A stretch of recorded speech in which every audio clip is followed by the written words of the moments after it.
নমস্কার। জয় মা তারা। অনেকের কাছেই শুনবেন যে অমুক লোককে তো কোনো অ্যাস্ট্রোলজার দেখাতে হয় না, সে তো অনায়াসে চাকরিটা পেয়ে গেল। তাকে তো অমুক জায়গায় যেতে হয় না, সে তো বেশ সুন্দর ভালোভাবে দাঁড়িয়ে গেল। তাহলে আমাদের ক্ষেত্রে এরকম হচ্ছে কেন? আসলে তা নয়।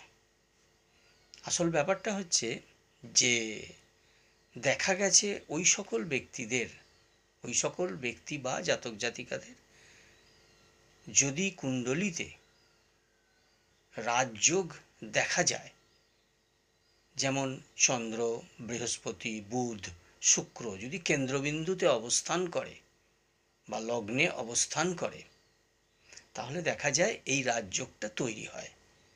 এই রাজযোগের ফলে তারা উচ্চ খ্যাতিসম্পন্ন এবং তারা অনেক কিছু জিনিস অনায়াসে পেয়ে যায় বা তাদের ক্ষেত্রে প্রাপ্তিযোগ থাকে অনেক বেশি। আবার লক্ষ্য করা গেছে যে এই কেন্দ্রবিন্দুকে যদি কোনো বিপরীত অবস্থান থেকে যদি